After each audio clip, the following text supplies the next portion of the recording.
Alright, today I'm going to be going through my favorite roller coasters at Cedar Point, and this is just my opinion based on my personal preferences and my experience with these coasters, and that's going to vary from person to person. Everybody's going to have their own opinions about coasters, and maybe there's going to be one that I didn't particularly like that you really loved. I'm not telling you to like it any less, and there might be one that I really liked that you didn't care much for. I'm not telling you to like it anymore. We're all going to have different opinions when it comes to these coasters. This is just basically my opinion, and you certainly are welcome to your own. Now, at Cedar Point, there are actually 18 coaster credits, but one of those coasters is a racing coaster, which you get 2 credits for, so for the purpose of this countdown, I'm only going to count that as one coaster, and so this countdown will be from 17.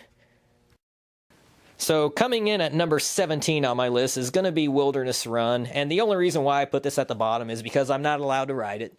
Any coaster which I'm not allowed to ride is automatically going to the very bottom of my list.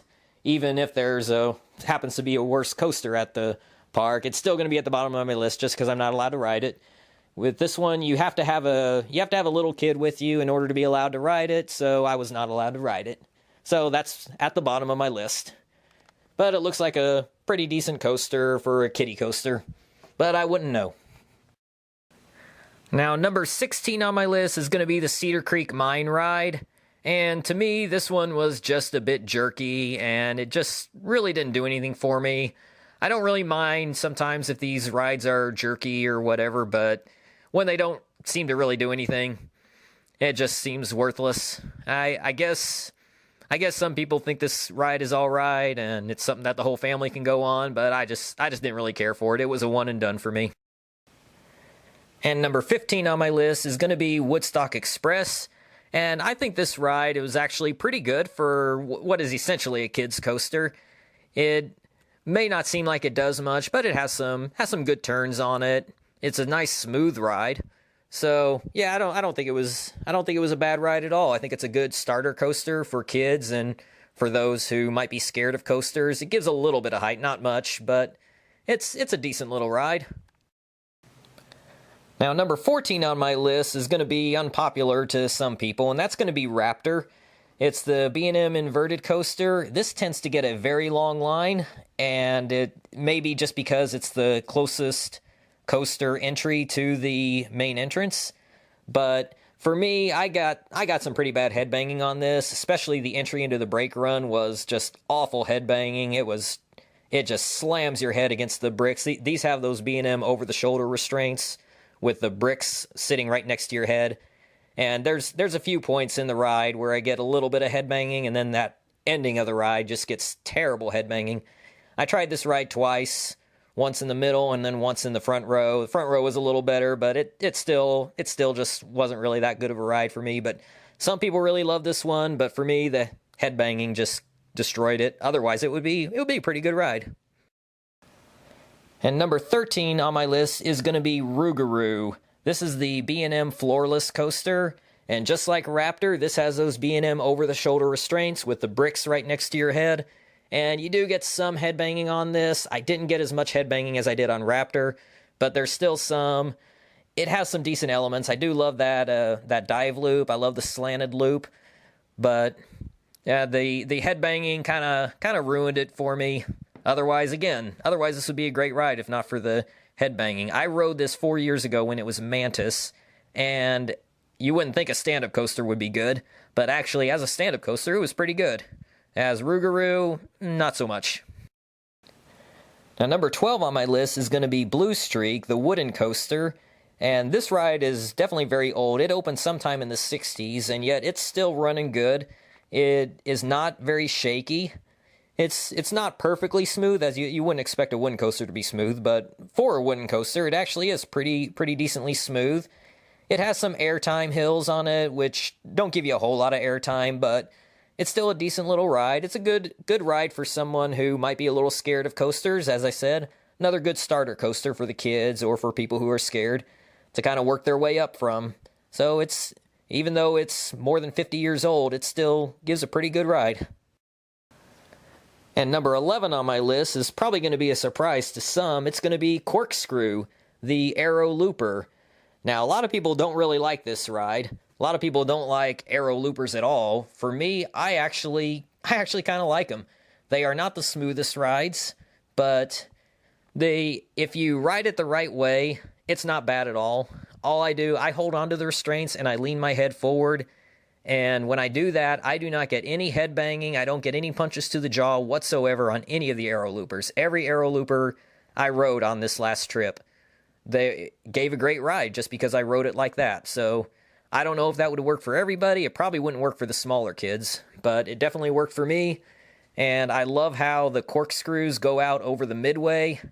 You can get some great pictures of this ride as you're walking along. And when you're on the ride, you can try to make eye contact with people. I did that on one of my rides. I was able to make eye contact with a boy and wave at him. He waved back. So it's a fun ride. It's a short ride, and if you ride it the right way, it's not a bad ride at all. Now, number 10 on my list is going to be Iron Dragon, which is the suspended coaster. And this one, you're just kind of dangling from the track in these cars, and it's a pretty fun ride. It does not go upside down at all, so it's a nice family coaster, and because of that, it does sometimes get a bit of a line. But it gives a good ride. You just kind of swing back and forth, and when it goes out over the water, that's a really neat part of the ride. And I haven't done too many of these suspended coasters, but this one is definitely very good. I still prefer, as far as suspended coasters go, my favorite has been the Bat at Kings Island, because that one goes pretty fast. Iron Dragon is a little bit more mild than the Bat, so really good coaster for the whole family, and really just a fun ride. And now we're getting into the rides that I feel are amazing rides that are all worthy of re-rides, plenty of re-rides. And we're going to start off at number 9 with Gemini, which is the racing coaster that I mentioned before. And this one is just a lot of fun. It's actually celebrating its 40-year anniversary this year.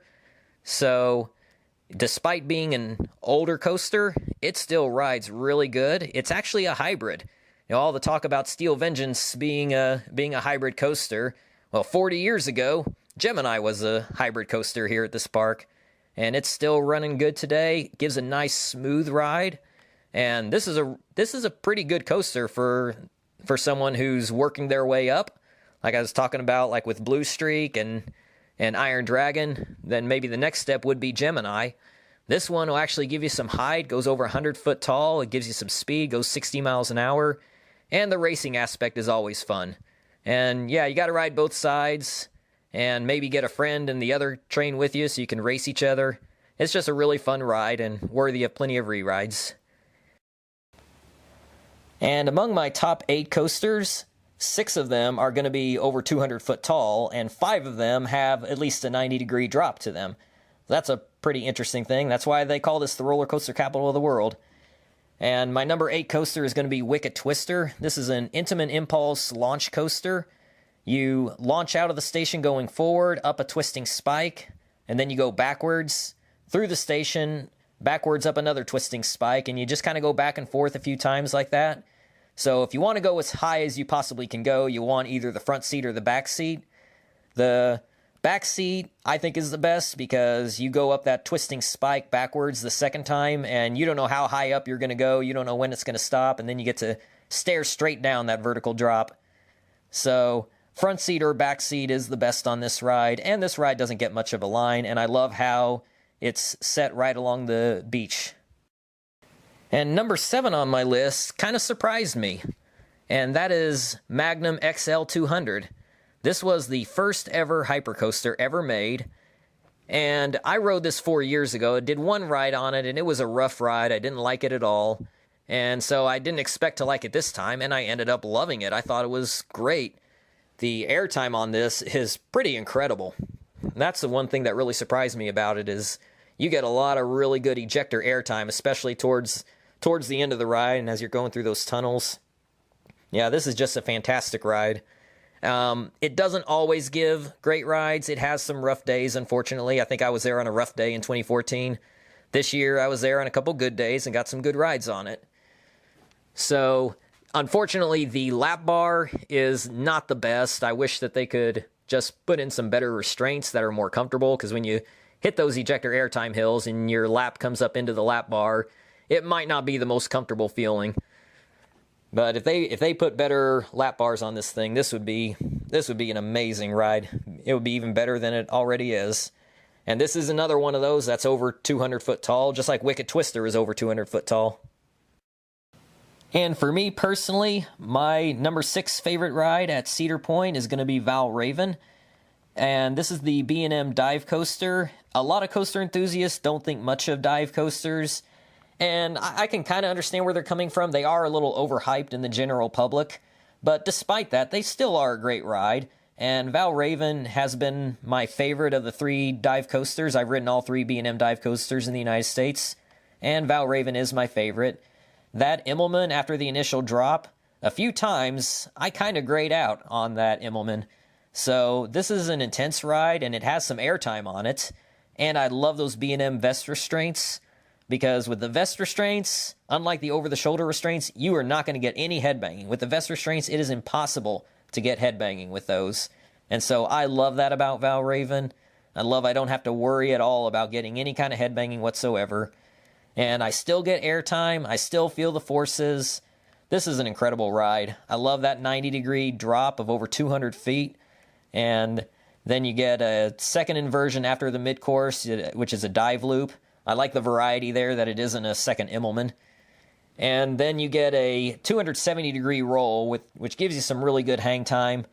And then you get some airtime. So this is just overall an incredible ride, and it is a beautiful ride. It is a very picturesque ride, probably the most picturesque in the park. So despite people's criticisms of this ride, I still love it. And before we move on, I want to mention that during my 6 days at Cedar Point, I talked to a lot of different people about coasters, and several of them tell me what their favorite coaster at the park was. And of my top 5, I heard each one of these mentioned by different people as their favorite ride at the park. I think I even heard of Val Raven from somebody, but yeah, all of my top 5 coasters, more than one person I heard mention that it's their favorite ride at the park. So you go to Cedar Point, and any of my top 5 could end up being your favorite ride at the park. Now, my number 5 coaster might be controversial to some people, because they really love this coaster, and a lot of people are going to have this as their number 2 favorite ride in the park, and I can see why, and that's Maverick. Maverick it's an incredible ride, and I do have it in my overall top 15, and yet it's my number 5 ride at the park. And this is an Intamin Blitz coaster. It has 2 launches on it. It has an uphill launch at the beginning. It's not a very intense launch. And you have a 95-degree drop. So this one is barely over 100 foot tall, but it is incredibly intense. It has great rapid transitions. It has 2 inversions. It goes out over the water. It goes into a tunnel, and then it launches you out of the tunnel. And it really is an amazing ride. And it's got a beautiful view of the lake as you're going up the initial hill. So a lot of great things about this ride. The one thing I would change about this ride is the restraints. I don't like the over-the-shoulder restraints. I don't know what you would call them. It's not really bars that go over your shoulders. They look soft, but if your head hits those bars as you go through some of those transitions, then it's not going to feel soft at all. So and I did get a little bit of that with a couple of the transitions, and sometimes the airtime would throw my shoulders into those restraints. So I'm not the biggest fan of those. They aren't really that bad, but it was enough to knock it down my list. This one might be my 2nd or 3rd favorite ride at the park, if not for those restraints. But yeah, a lot of people aren't bothered by the restraints, so if you get here and ride this, you might think more of it than me if the restraints don't bother you. My number 4, which is one that is not loved by everybody. Some people don't think much of it, but I love it, and it's Gatekeeper. This is a B&M wing coaster. This also uses the B&M vest restraints, just like Val Raven, so there's no headbanging on it either. And this is just a fantastic ride for me. I've got a great history with this ride. In 2014, I got to ride this after I got bad rides on Magnum and Mean Streak. I came up to Gatekeeper, and it rejuvenated me to keep going for the rest of the day, and ended up getting a few night rides on this before I left the park. So when I came back this year, my first day, first ride I did was Gatekeeper.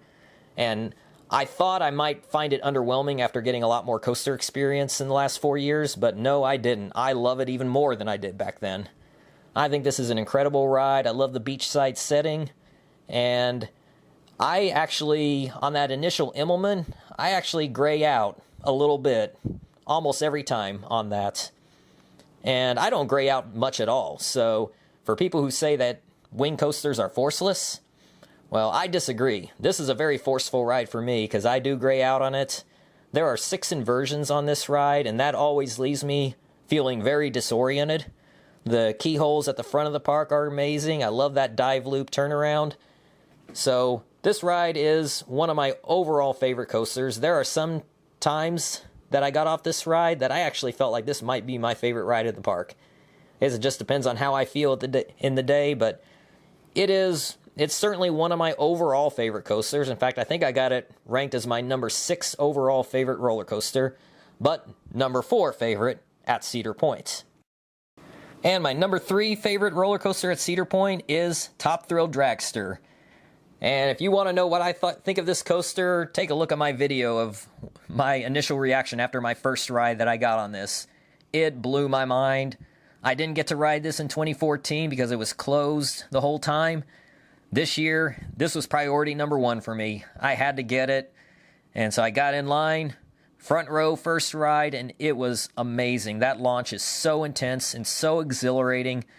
The wind whipping in your face and the surroundings just going by as a blur, and then you climb that 420-foot top hat and the twisting dive, and you get a pretty good view from the top of the ride at the top hat. You don't have much time to take in the view as you're about to dive down, and this is another 90-degree drop. It's a twisting 90-degree drop, but this goes 0 to 120 miles an hour in under 4 seconds, a very intense launch. And yeah, this one just totally blew my mind. I could not get enough of it. I kept going back for more rides. And so yeah, it is a short ride. I don't know how long it is exactly at high speed, but it's over pretty quick. If this ride did more than just the launch, straight up and straight down, if it actually went out and did some more elements afterwards, this might be my overall favorite roller coaster of all time. But as it is, because it's a short ride, it's number 3 at the park and number 4 overall. And my second favorite ride at the park is indeed Millennium Force. This is the original Giga Coaster, meaning that it's over 300 foot tall. This has won a lot of golden ticket awards for best steel coaster in the world. And this is one that a lot of people say is overhyped and overrated. The thing is that there's so much talk about it being overrated that it's actually become underrated. And I have loved this ride. I rode it in 2014. I knew about all the hype, and yet it exceeded my expectations. So I think this ride is amazing. I love the views that you get on that cable lift hill. You reach the top really fast with that cable lift. You got great views of the lake, and then you go down that 300-foot drop. And that turnaround, that first turnaround, a lot of people will gray out on it. Not as many as you get on like Intimidator 305, but you still will get some people that gray out on it. I don't, but a lot of people will. And it goes off into Dinosaurs Alive, although not anymore. They are removing the dinosaurs, so I don't know what's going to be over there now. But yeah, you go off onto that island with some airtime, and this ride, no Giga Coaster is really made to be an airtime machine, but you do get some airtime on this. And the main thing about these Giga Coasters is that sensation of speed and how they keep the speed throughout the whole ride. And the intensity. And Millennium Force, some people call it forceless. I disagree. It is a forceful ride. Some people will gray out on it. You get some airtime. This is an incredible ride, and you keep the speed throughout all the way to the end of the ride. I just can't get enough of this ride. I actually got over 30 rides on it during my 6 days. I rode it, I think, 10 times when we had pass holder ride time after the park closed the one night. So 10 night rides on this. That was incredible. So I love this ride. I don't care what the naysayers say. This is an amazing ride. This was my number 1 overall favorite roller coaster when I rode it back in 2014. It is now my number 3 overall favorite roller coaster. And my number one favorite ride at Cedar Point, and my overall number one favorite roller coaster, is indeed Steel Vengeance. This is going to be a lot of people's number one. Not everybody's, mind you, but still a lot of people's number one.